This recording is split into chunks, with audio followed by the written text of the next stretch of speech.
বক্তব্য কি আপনি দিবেন না আমি দেব? মাননীয় স্পিকার, এটা অশোভন, এটা অশোভন।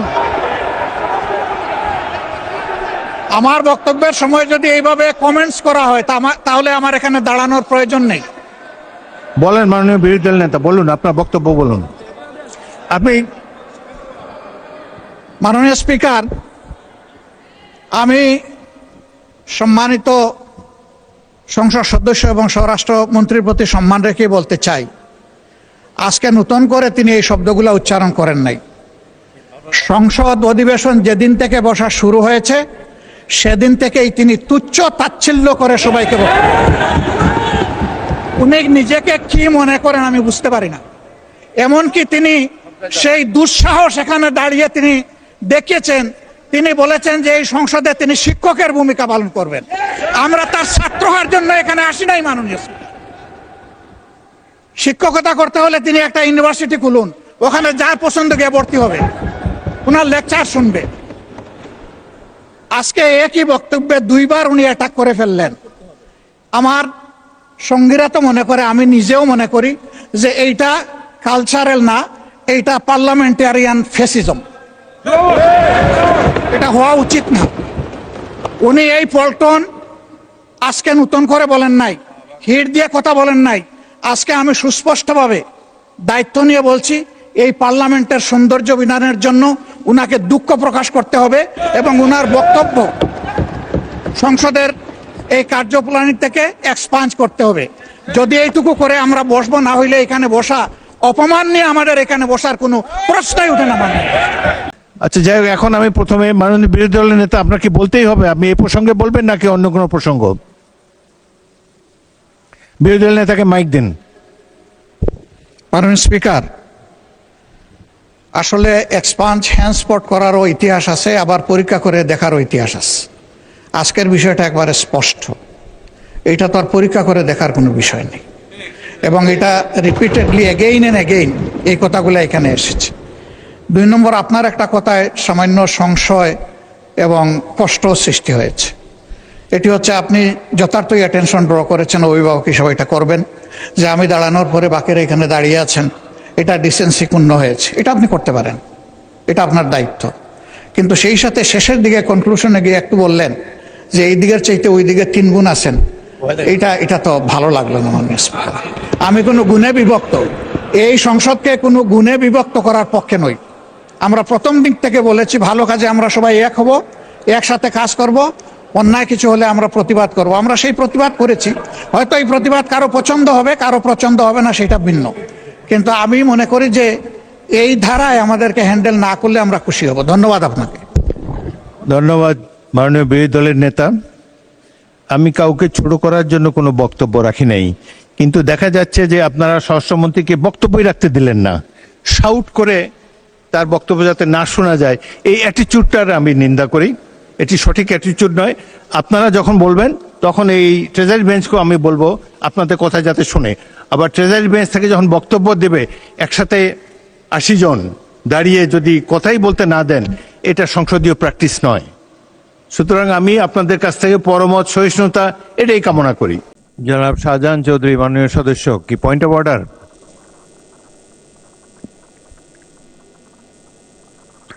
মাননীয় সদস্য শাহজাহান চৌধুরীকে মাইক দেন। আসসালামু আলাইকুম। মাননীয় স্পিকার, আপনাকে অসংখ্য ধন্যবাদ। আমরা আপনাকে বঙ্গভবন থেকে আবার আমাদের মাঝে ফিরে পেয়ে আল্লাহ তাআলার শুকরিয়া আদায় করছি, আপনাকেও ধন্যবাদ জানাচ্ছি। আল্লাহর কাছে দোয়া করছি 5 বছর যাতে করে আমাদের এই পার্লামেন্টটা আল্লাহ তাআলা টিকিয়ে রাখেন, আমরা যেন কাজ করতে পারি। মাননীয় স্পিকার, আমার পয়েন্ট অফ অর্ডারটা যেটা, আমি মাননীয় প্রবাসী কল্যাণ মন্ত্রীর 300 বিধিতে বিবৃতি আহ্বান করব। আপনারা ইতিমধ্যে জেনেছেন সৌদি আরব, আরব আমিরাত সহ মধ্যপ্রাচ্যে আমাদের বাংলাদেশের প্রবাসী ভাইয়েরা যারা ছুটিতে এসেছেন বা কেউ যদি উমরাতে গেছেন, তারা এয়ারপোর্টে গিয়ে দেখতে পাচ্ছে যে তারা সেই দেশের ভিসাগুলো সব ক্যান্সেল। আমি এই পর্যন্ত আমার নোটিশে প্রায় 889 জনের মতো ভিসা ক্যান্সেল হয়েছে ইউকে, আরব আমিরাত এবং সৌদি আরবও। তো এই বিষয়টা আমাদের জন্য অত্যন্ত গুরুত্বপূর্ণ। আমাদের প্রবাসী ভাইরা বাড়িতে আসলো, এয়ারপোর্টে আসার পরে দেখে যে অটোমেটিকলি তাদের ভিসাটা ক্যান্সেল হয়ে গেছে, ভিসার ডেট চলে গেছে কোনো কারণ ছাড়া, অথচ তাদের সেখানে দোকান রয়েছে, অ্যাকাউন্ট রয়েছে, টাকা পয়সা রয়েছে। এই জন্য এই গুরুত্বপূর্ণ এবং এই সমস্যাটা সমাধানের জন্য আমি আপনার মাধ্যমে প্রবাসী কল্যাণ মন্ত্রীর দৃষ্টি আকর্ষণ করছি। আর 300 বিধিতে আমাদের এই প্রবাসী ভাইদের এই লাঞ্ছনা, এই গঞ্চনা, কোথায় কোথায় বিষয় ক্যান্সেল, এইভাবে করে কোনো নিয়ম নীতি না মেনেই আমাদের হাজার হাজার আমাদের রেমিটেন্স, সেখানে যোদ্ধা যারা রয়েছে তারা আতঙ্কের মধ্যে রয়েছে। এই বিষয়টা এই অধিবেশনেই 300 বিধিতে প্রবাসী কল্যাণ মন্ত্রীর একটা বিবৃতি আশা করছি। মাননীয় স্পিকার, আপনি সময় দেওয়ার জন্য আপনাকে অসংখ্য ধন্যবাদ। আসসালামু আলাইকুম। ধন্যবাদ মাননীয় সদস্য। প্রবাসী কল্যাণ মন্ত্রী তো এখানে নাই, আপনি একটা নোটিশ দেন বা ব্যক্তিগতভাবে।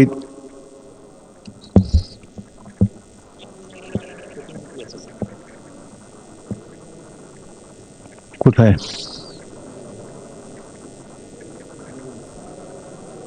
মাননীয় প্রবাসী কল্যাণ মন্ত্রী, আপনি আপনি ইচ্ছা করলে আপনি সদস্যের বক্তব্য শুনেছেন, ইচ্ছা করলে 300 বিধিতে এ ব্যাপারে বক্তব্য দেবেন।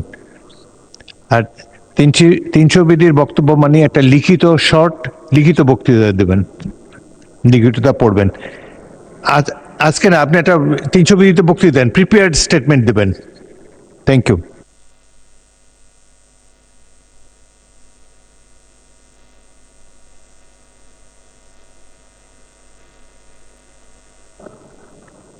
পয়েন্ট অফ অর্ডার কি নিয়ে মাননীয় সদস্য? দেন, ওনাকে মাইক দেন। কি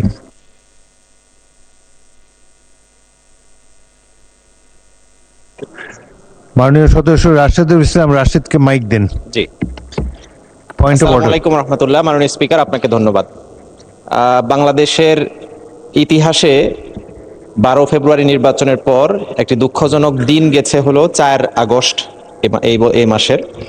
সেদিন বেশ কিছু ক্যাম্পাসে ছাত্রদলের নেতাকর্মীরা ছাত্র শিবিরের উপর হামলা করে। সেরকমই একটি ঘটনা ঘটে ঢাকা কলেজে, এবং আমরা সবাই জেনে খুবই মর্মাহত হব যে সেদিন অ্যাডভোকেট আতিকুর রহমান নামে ঢাকা কলেজের অপোজিটে একজন আইনজীবী, তার চেম্বার ছিল। তিনি সেই চেম্বার থেকে বের হয়ে আসার পথে এই মাঝখানে পড়ে যান এবং তিনি নির্মমভাবে আহত হন। তার একটি চোখের দৃষ্টিশক্তি শেষ হয়ে গেছে অলরেডি, এবং আরেকটা চোখও খুবই করুণ অবস্থায় রয়েছে। মাননীয় সদস্য, এই ঘটনাকে কেন্দ্র করে একটি মামলা হয়েছে, এবং দুঃখজনকভাবে বাস্তব সত্য হচ্ছে যে সেই মামলায় আমাকেও আসামি করা হয়েছে। আমি সেখানে উপস্থিত ছিলাম না, এবং সেই ঘটনার সাথে আমার কোনো সংশ্লিষ্টতাও নেই। অন্য কাজে অন্য এলাকায় আমি ব্যস্ত ছিলাম, অথচ এই মামলাটি হয়েছে। আমি অত্যন্ত পরিতাপের সাথে আপনার কাছে প্রতিকার চাচ্ছি। মাননীয় সদস্য, পয়েন্ট অফ অর্ডারের নিয়ম সম্পর্কে আপনারা রুলস অফ প্রসিডিওর থেকে আরো অবহিত হবেন। পয়েন্ট অফ অর্ডার হলো সংসদে চলমান কোনো বিষয়ের উপরে, ধরুন একজন সদস্য কোনো বক্তব্য দিলেও সেখানে কিছু বিভ্রান্তির স্কোপ রয়েছে, চলমান বিষয়ের উপরে আপনি দাঁড়িয়ে পয়েন্ট অফ অর্ডার আনতে পারেন। আরেকটা হলো সংসদ কাজের শৃঙ্খলা সম্পর্কে, এখানে একজন সদস্যের কোনো কর্মকাণ্ডের ফলে শৃঙ্খলা বিঘ্নিত হচ্ছে, এই ধরনের বিষয় হলো পয়েন্ট অফ অর্ডার। তারপর আপনি যেটা বলেছেন, আপনি নোটিশ দেন সংশ্লিষ্ট মন্ত্রীর কাছে, আপনি পত্রমাত্র জানতে পারেন। বাকি সংসদের কার্যক্রম নোটিশের মাধ্যমে হয়। আর একটা আই ক্যান অ্যাসিওর ইউ, এখন থেকে আমি rules of procedure thoroughly follow করার চেষ্টা করব, আপনারাও রুলস অফ প্রসিডিউর ফলো করবেন। ধন্যবাদ। মাননীয় সদস্যবৃন্দ, আজ কার্যপ্রণালী, আমি জরুরি জনগুরুত্বপূর্ণ বিষয় সম্পর্কে মনোযোগ আকর্ষণে যাচ্ছি। বিধি 71। মাননীয় সদস্যবৃন্দ, আজ কার্যপ্রণালী বিধির 71 বিধিতে জরুরি জনগুরুত্বপূর্ণ সম্পন্ন বিষয় মনোযোগ 92টি মনোযোগ আকর্ষণের নোটিশ পাওয়া গেছে। নোটিশদাতা মাননীয় সদস্যগণ হলেন দেওয়ান মোহাম্মদ সালাউদ্দিন, ঢাকা 19; সরওয়ার জামাল নিজাম, চট্টগ্রাম 13; আল ফারুক আব্দুল লতিফ, নীলফামারী 2; সাদিক রিয়াজ, দিনাজপুর 2; রুমিন ফারহানা, ব্রাহ্মণবাড়িয়া 2; শাহ মোহাম্মদ ওয়ারেস আলী মামুন, জামালপুর 5; জনাব মোহাম্মদ আব্দুল গফুর, কুষ্টিয়া 2; জনাব লুৎফুর রহমান, কক্সবাজার 3; কাজী রফিকুল ইসলাম, বগুড়া 1; মোহাম্মদ শওকতুল ইসলাম, মৌলভীবাজার 2; জনাব মোহাম্মদ আবুল কালাম, কুমিল্লা 9; মোহাম্মদ মোবাশ্বের আলম ভূঁইয়া, কুমিল্লা 10; শামসুর রহমান শিমুল বিশ্বাস পাবনা 5, শিরিন সুলতানা মহিলা আসন 2, মোহাম্মদ মোশাররফ হোসেন বগুড়া 4, ফজলুর রহমান সাঈদ জয়পুরহাট 1, মোহাম্মদ এনামুল হক চট্টগ্রাম 12, মোহাম্মদ আলী আসগর পাবনা 3, মোহাম্মদুল্লাহ ময়মনসিংহ 2, খায়রুল কবির খোকন নরসিংদী 1, মোহাম্মদ আব্দুল মান্নান ব্রাহ্মণবাড়িয়া 5, মোহাম্মদ আমির হামজা কুষ্টিয়া 3, জনাব জয়নুল আবেদিন ফেনী 2, শেখ মুজিবুর রহমান ইকবাল কিশোরগঞ্জ 5, মোহাম্মদ আশরাফুদ্দিন নরসিংদী 5, মোহাম্মদ আব্দুল আলিম বাগেরহাট 4, মোহাম্মদ ফরিদুল কবির তালুকদার জামালপুর 4, মুসাম্মদ ফরিদে ইয়াসমিন মহিলা আসন 6, নীলুফার চৌধুরী মণি মহিলা আসন 10, মোহাম্মদ রুহুল আমিন চুয়াডাঙ্গা 2, রেজা আহমদ কুষ্টিয়া 1, আজিজুল বাড়ি খুলনা 4, এস এম জাহাঙ্গীর হোসেন ঢাকা 18, সুলতানা আহমদ মহিলা আসন 17, মোহাম্মদ শফিকুল ইসলাম পটুয়াখালী 2, এ এম মাহবুবউদ্দিন নোয়াখালী 1, জনাব মোহাম্মদ রাশেদুল ইসলাম রাশেদ শেরপুর 1, মোহাম্মদ মনিরুল হক চৌধুরী কুমিল্লা 6, জনাব সরওয়ার আলমগীর চট্টগ্রাম 2,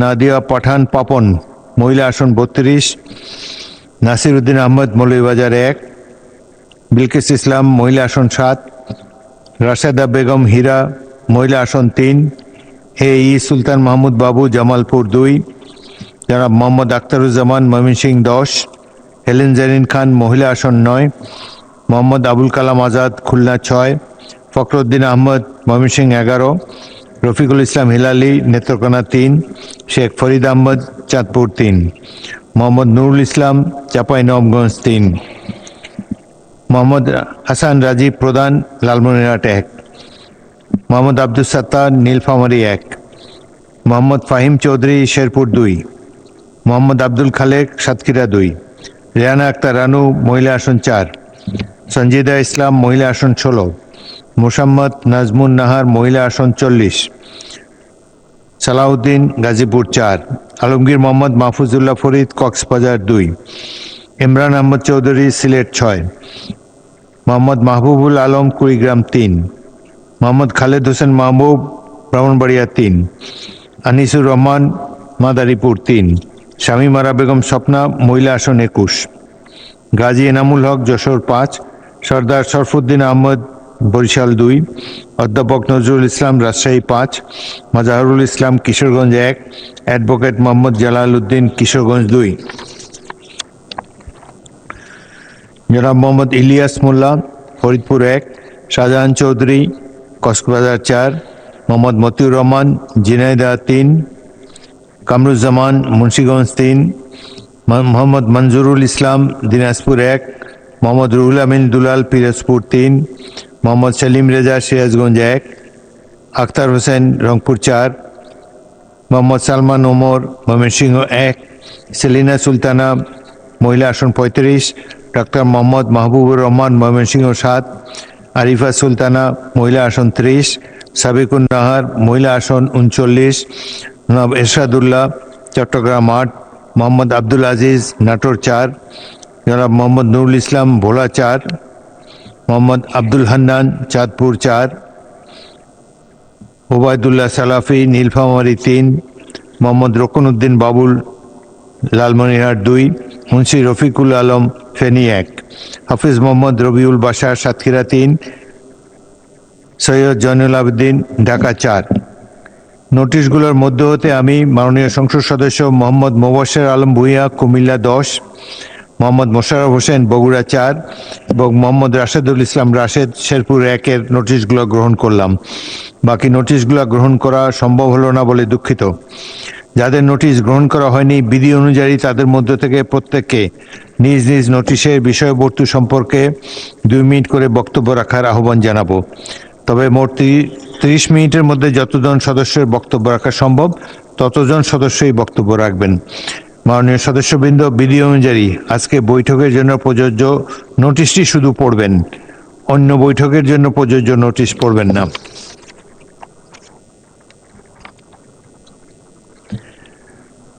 এখন 2 মিনিট বক্তব্য রাখার জন্য আহ্বান জানাচ্ছি প্রথমে দেওয়ান মোহাম্মদ সালাউদ্দিন, ঢাকা 19।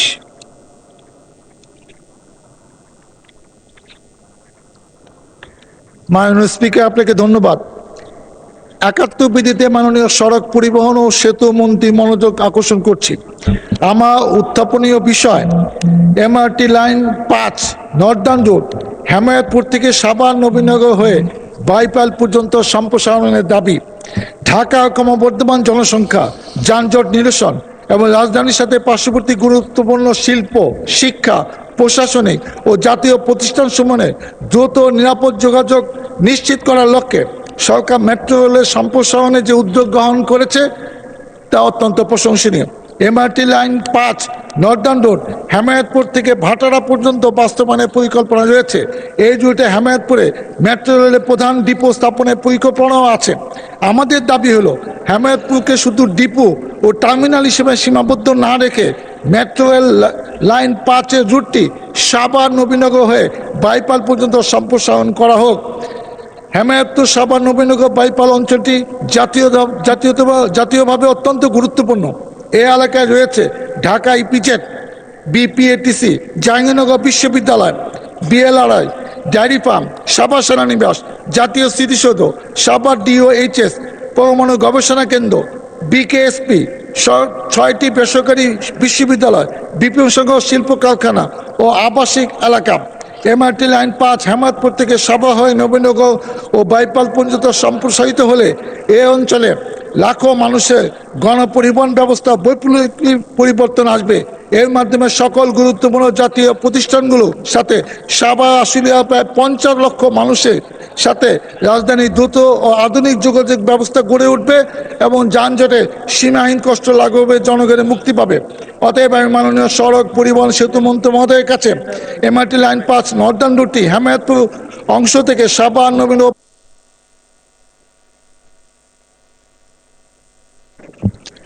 মোহাম্মদ জনাব সরওয়ার জামাল নিজাম, চট্টগ্রাম 13। বিসমিল্লাহির রহমানির রহিম। মাননীয় স্পিকার, আপনাকে অশেষ ধন্যবাদ। মাননীয় স্পিকার, 71 বিধিতে আমার এই মনোযোগ আকর্ষণীয় প্রস্তাবটি আমি মাননীয় শিক্ষামন্ত্রী দৃষ্টি আকর্ষণের জন্য দিয়েছিলাম। দুঃখিত, আজকে তো শিক্ষামন্ত্রী মহোদয় নাই, তারপরও আমি আমার নোটিশটা বলে যাচ্ছি। মাননীয় স্পিকার, আমার নির্বাচনী এলাকা চট্টগ্রাম 13, 290 আনোয়ারা কর্ণফুলী, সংসদীয় আসন কর্ণফুলী উপজেলার Karnaphuli Abdul Jalil Chowdhury college, code number সোয়েন্সো। এটি ঐতিহ্যবাহী ও খুবই ঐতিহাসিক পুরানো একটা কলেজ। দীর্ঘদিন ধরে প্রতিষ্ঠানটি এই এলাকায় শিক্ষা বিস্তার এবং বিশেষ করে উচ্চশিক্ষা বিস্তারের জন্য এলাকায় কোনো গুরুত্বপূর্ণ আর কলেজ নাই।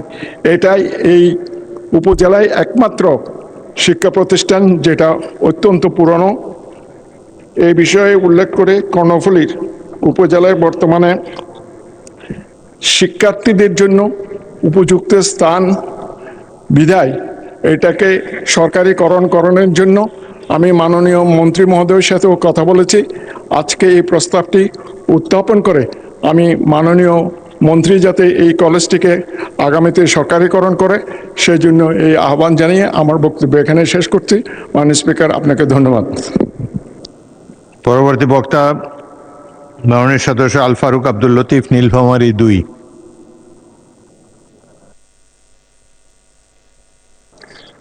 বিসমিল্লাহির রহমানির রহিম। মাননীয় স্পিকার, আপনাকে ধন্যবাদ।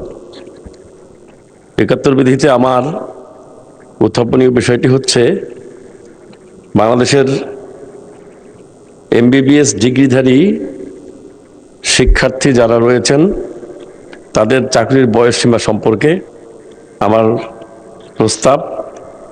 দেশের স্বাস্থ্য খাতের মানোন্নয়ন এবং চিকিৎসকদের দীর্ঘ শিক্ষা জীবনের বাস্তবতাকে বিবেচনায় নিয়ে সরকারি চাকরিতে এমবিবিএস শিক্ষার্থীদের বয়সসীমা, সর্বোচ্চ বয়সসীমা বৃদ্ধিকরণ প্রসঙ্গে আমার প্রস্তাবনা হলো, যখন 30 বছরের বয়সসীমা ছিল সাধারণ শিক্ষার্থীদের ক্ষেত্রে, তখন মেডিকেল কলেজের স্টুডেন্টদের গ্র্যাজুয়েশনের সময়সীমা 5 বছর এবং 1 বছরের বাধ্যতামূলক ইন্টার্নশিপের কারণে 6 বছরের বাধ্যবাধকতা থাকায় সাধারণ শিক্ষার্থীদের 30 বছর থাকা অবস্থায় মেডিকেল স্টুডেন্টদের জন্য 32 বছরের বয়সসীমা নির্ধারণ করা হয়েছিল। সাম্প্রতিক সময়ে যে পরিবর্তনটা আনা হয়েছে এখানে, তাতে সাধারণ শিক্ষার্থীদের বয়সসীমা 30 থেকে 32 করা হলেও মেডিকেল স্টুডেন্টদের এই বাস্তবতাকে সামনে রেখে অভিজ্ঞ এবং দক্ষ উচ্চশিক্ষিত শিক্ষার্থীদের, মেডিকেল গ্র্যাজুয়েটদেরকে চাকরিতে আনার উদ্দেশ্যে এই বয়সসীমা 32 স্থলে তাদের জন্য 34 করার যে বিধানটি রাখা উচিত ছিল সেটা করা হয়নি। আমি মাননীয় মন্ত্রীর কাছে তাদের ন্যায্য দাবি হিসাবে এবং জনস্বার্থে তাদের চাকরিতে প্রবেশের বয়সসীমা 32 স্থলে 34 করার জন্য দাবি জানাচ্ছি। ধন্যবাদ মাননীয় স্পিকার। পরবর্তী বক্তা মোহাম্মদ সাদিক রিয়াজ, দিনাজপুর 2।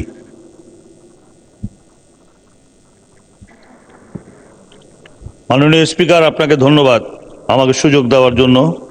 আমি কার্যপ্রণালী বিধির 71 বিধি অনুসারে জরুরি জনগুরুত্ব সম্পন্ন বিষয় সম্পর্কে মাননীয় এলজিইডি মন্ত্রী মহোদয়ের মনোযোগ আকর্ষণ করে নোটিশ দিয়েছি। আমার নোটিশের উত্থাপনীয় বিষয় দিনাজপুর জেলার বিরল উপজেলার 12 নম্বর রাজারামপুর ইউনিয়ন কানাইবাড়ি 5 নম্বর ওয়ার্ড মৌজা কানাইবাড়ি খড়খড়িয়া ঘাট ব্রিজ নির্মাণ ও বোচাগঞ্জ ও বিরল বাইপাস এবং দিনাজপুর বাইপাস দিনাজপুর শিক্ষা বোর্ড হয়ে হাজী মোহাম্মদ দানেশ ও 10 মাইল হয়ে সৈয়দপুর বিমানবন্দর বাইপাস সড়ক নির্মাণ প্রসঙ্গে। মাননীয় স্পিকার, আমার নির্বাচনী এলাকা দিনাজপুর 2 জেলার বিরল উপজেলার অত্যন্ত গুরুত্বপূর্ণ এবং দীর্ঘদিন ধরে উপেক্ষিত কানাইবাড়ি খড়খড়িয়া ঘাটে ঢেপা নদীর উপর একটি আধুনিক ব্রিজ নির্মাণ। এই অঞ্চলের হাজার হাজার মানুষ দীর্ঘদিনের প্রাণের দাবি। এই ঘাটে ব্রিজ নির্মিত হলে নদীর পূর্ব পারের মানুষের শিক্ষা বোর্ড হাজী মোহাম্মদ দানেশ বিজ্ঞান ও প্রযুক্তি বিশ্ববিদ্যালয় 10 মাইল হয়ে সৈয়দপুর রংপুর, আবার শিক্ষা বোর্ড হয়ে ফুলবাড়ি বিরামপুর গোবিন্দগঞ্জ দিয়ে গাইবান্ধা বগুড়া ও ঢাকা যাতায়াত অনেক সহজ হয় এবং প্রায় 8 হতে 10 কিলোমিটার রাস্তা ঘুরে যেতে হবে না। এই ঘাট পারাপারের একমাত্র মাধ্যম নৌকা। ঢেপা নদী আমাদের এই অঞ্চলের কৃষি অর্থনীতি ও ঐতিহ্যের সাথে মিশে আছে, কিন্তু এই খড়খড়ি ঘাটে ব্রিজ না থাকায় বছরের পর বছর নদীর 2 পারের হাজার হাজার মানুষকে চরম দুর্ভোগ পোহাতে হচ্ছে। বিশেষ করে বর্ষাকালে নদী যখন উত্তাল থাকে তখন যাতায়াত ব্যবস্থা সম্পূর্ণ ভেঙে পড়ে। আমাদের কমলমতি ছাত্রছাত্রীদের জীবনের ঝুঁকি নিয়ে নৌকা পার হতে হয়। এই এলাকাটি কৃষি প্রধান এলাকার কৃষকেরা তাদের উৎপাদিত কৃষি ফসল সঠিক সময়ে মূল্য